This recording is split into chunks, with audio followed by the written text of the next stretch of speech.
Mendel के प्रयोग।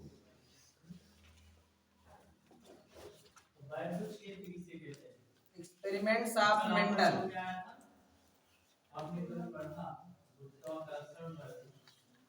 Gregor John Mendel ने आनुवंशिकी के नियम बनाने के लिए 2 प्रयोग किए।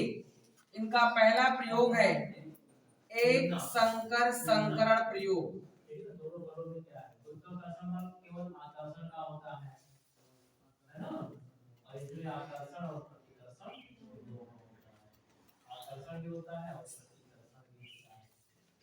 मोनोहाइब्रिड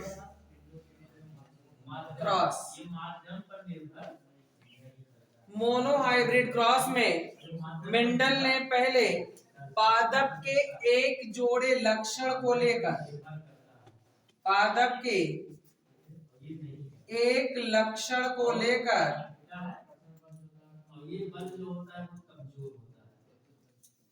संकरण करवाया।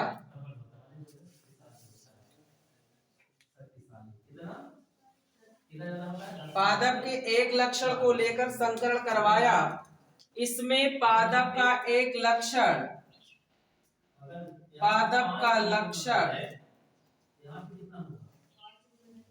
पादप की लंबाई है। पादप की लंबाई है।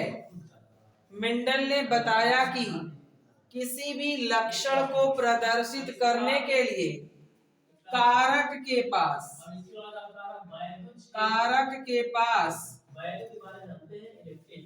विकल्प 2 होते हैं।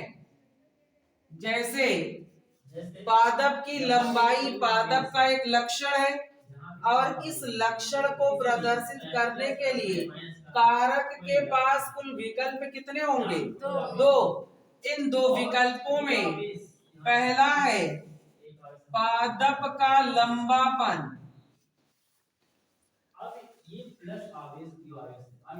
दूसरा है पादप का बौनापन।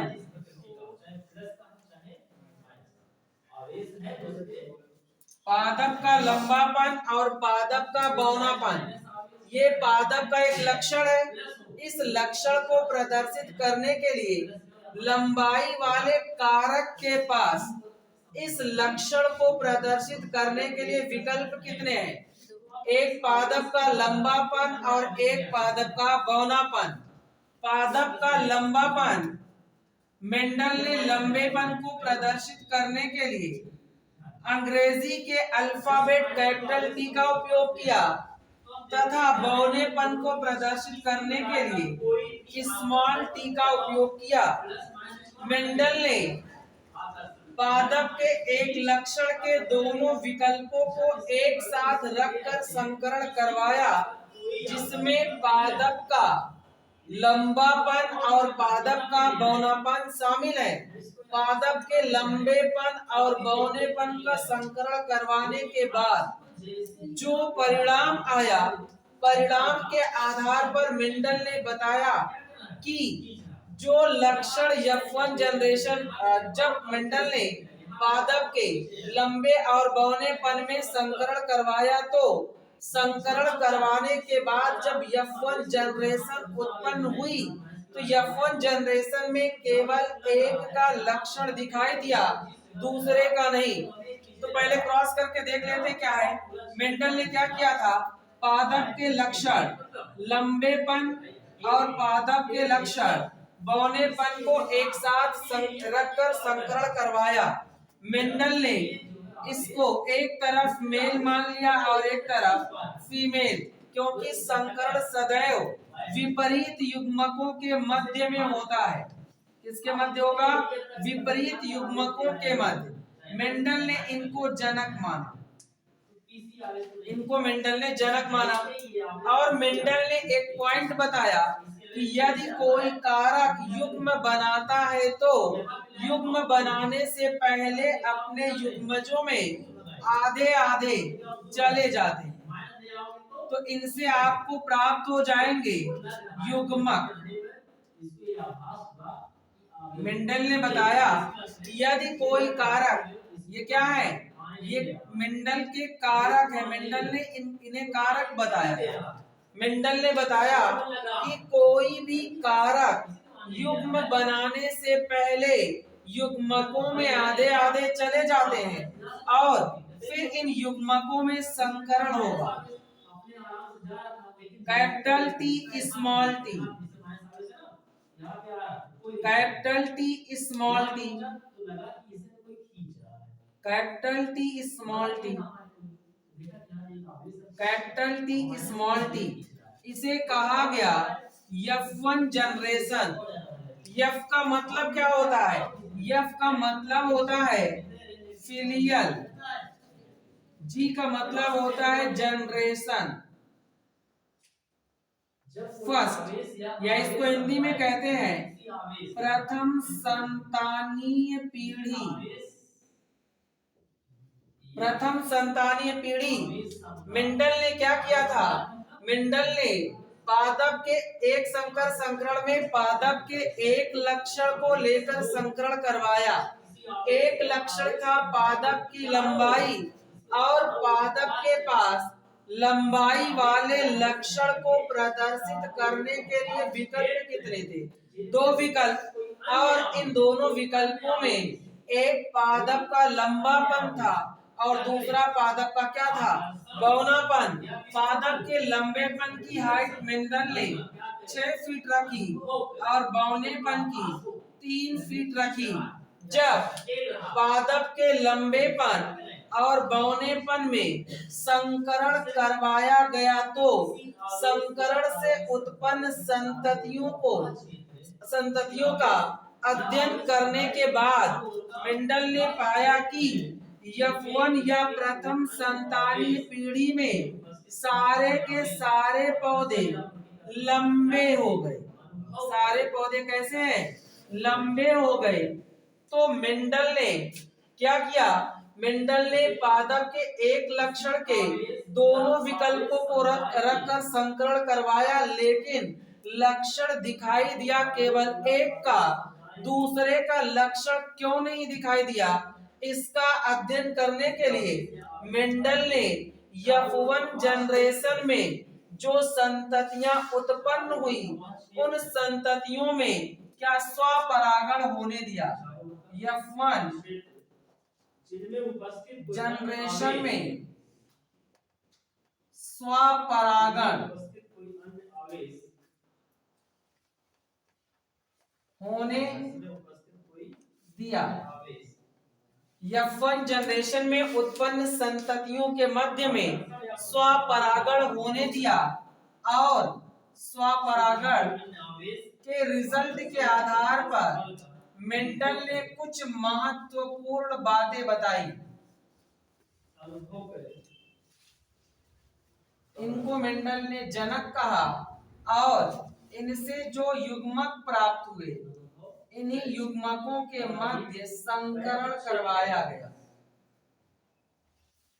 तो अब इन युग्मकों के मध्य संकरण करवाने के बाद उत्पन्न हुई F2 जनरेशन।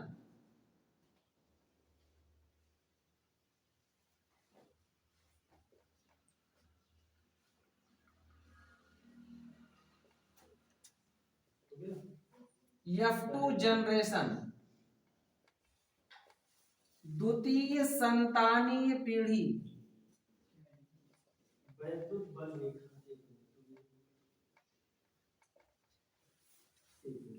मेंडल ने F1 जनरेशन के संततियों में स्वपरागण के बाद उत्पन्न परिणामों द्वारा निष्कर्ष निकाला और बताया कि जो लक्षण F1 जनरेशन में दिखाई नहीं दिए थे वो लक्षण समाप्त नहीं होते बल्कि F1 जनरेशन में दबे रह जाते हैं, और जब इनकी F2 जनरेशन आती है या इनकी जब अगली पीढ़ी आती है तो ये लक्षण जो F1 जनरेशन में दिखाई नहीं दिए थे, वे लक्षण F2 जनरेशन में स्वतंत्र रूप से पृथक होकर अपने अपने लक्षणों को प्रदर्शित करते हैं और इनके जो अनुपात आए, अनुपात की गणना करने पर अनुपात निकाला गया। अनुपात पादप के F2 जनरेशन के जीन प्रारूप और लक्षण प्रारूप का अनुपात। जीन प्रारूप और लक्षण प्रारूप। जीन प्रारूप क्या होता है कि यदि किसी पादप के जीनों का अध्ययन किया जाए तो जीन प्रारूप, और यदि किसी पादप को बाहर से देखकर उसके लक्षणों के आधार पर उसकी पहचान की जाती है तो लक्षण प्रारूप कहलाता है। जब मेंडल ने F2 जनरेशन में उत्पन्न संततियों के जीन प्रारूप का अध्ययन किया तो उन्हें पता चला कि इस जनरेशन में एक पौधा शुद्ध लंबा है। तो जीन प्रारूप में एक पौधा शुद्ध लंबा का तथा इसमें दो पौधे संकर लंबे, दो संततियां संकर लंबी आ गई और एक संतति शुद्ध बौनी थी। एक संतति शुद्ध बौनी थी। इस आधार पर मेंडल ने बताया कि एक संकर संकरण के F2 जनरेशन में उत्पन्न संततियों के जीन प्रारूप का अनुपात 1:2:1 होगा तथा इन्होंने जब इनके लक्षण प्रारूप का अध्ययन किया तो लक्षण प्रारूप के अध्ययन के बाद पता चला कि 3 संततियां ऐसी हैं जो कैसी हैं, लंबी हैं। 3 संततियां लंबी हैं और एक संतति कैसी है, बौनी है। तो इस आधार पर इन्होंने इनके लक्षण प्रारूप का अध्ययन किया और बताया कि एक संकर संकरण प्रयोग के F2 जनरेशन में उत्पन्न संततियों के लक्षण प्रारूप का जो अनुपात होगा वो कितना होगा, 3:1, क्योंकि इसमें 3 संततियां लंबी थी और एक संतति कैसी थी, बौनी थी। लक्षण प्रारूप के अध्ययन के फलस्वरूप ये नहीं पता चलेगा कि कौन सी संतति शुद्ध लंबी है, कौन सी संतति संकर लंबी है। इन संततियों में शुद्धता की पहचान के लिए जीन प्रारूप का अध्ययन किया जाता है। तो जीन प्रारूप का अध्ययन करने के बाद पता चला एक संतति शुद्ध लंबी, 2 संततियां संकर लंबी तथा एक संतति कैसी मिली, शुद्ध बौनी मिली। और इस आधार पर जीन प्रारूप का रेशियो जो बताया 1:2:1 तथा लक्षण प्रारूप का जो अनुपात बताया वो कितना था, 3:1 का अनुपात था। इस प्रकार मेंडल का एक संकर संकरण प्रयोग क्या था कि मेंडल के एक संकर संकरण प्रयोग में मेंडल ने पादप के एक लक्षण, पादप की लंबाई को लेकर संकरण करवाया और पादप की लंबाई वाले लक्षण को प्रदर्शित करने के लिए कारक के पास कुल 2 विकल्प हैं, एक पादप का लंबापन और एक पादप का बौनापन। पादप का लंबापन और पादप का बौनापन ये दोनों पादप की क्या है, एक लक्षण है। पादप के इसी लक्षण को प्रदर्शित करने के लिए कारक के पास विकल्प कितने होते हैं, 2। मेंडल ने कारक कहा था, बाद में अध्ययन के बाद इन्हीं कारकों को गुणसूत्र कहा गया। इन्हीं कारकों को गुणसूत्र कहा गया। तो मेंडल ने जिन कारकों को लिया था वो कारक पादप का एक लंबापन और एक पादप का बौनापन था। लंबेपन को मेंडल ने इंग्लिश अल्फाबेट के कैपिटल लेटर से तथा बौनेपन को उसी के अपोजिट स्मॉल लेटर से प्रदर्शित किया। कैपिटल टी अर्थात लंबेपन के कारक की लंबाई को 6 फीट, बौनेपन के कारक की लंबाई को कितना रखा गया, 3 फीट, और इन दोनों के मध्य संकरण करवाया गया। तो संकरण के बाद जो F1 जनरेशन उत्पन्न हुई, मेंडल को ये चीज समझ में नहीं आई कि कारकों के लक्षण तो दो थे, केवल एक ने ही अपना लक्षण क्यों दिखाया, दूसरे का लक्षण नहीं दिखाई दिया, क्यों? इसी चीज का अध्ययन करने के लिए मेंडल ने F1 जनरेशन में स्वपरागण होने दिया।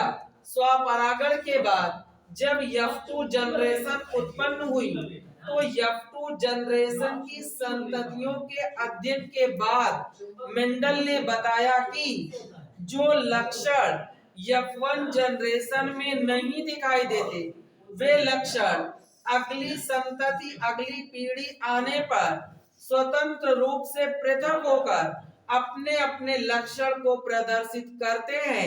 ये लक्षण F1 जनरेशन में समाप्त नहीं होते, बल्कि उसी जनरेशन में सुसुप्तावस्था में पड़े रहते हैं और F2 जनरेशन आने पर अपने अपने लक्षणों को स्वतंत्र रूप से प्रदर्शित करते हैं।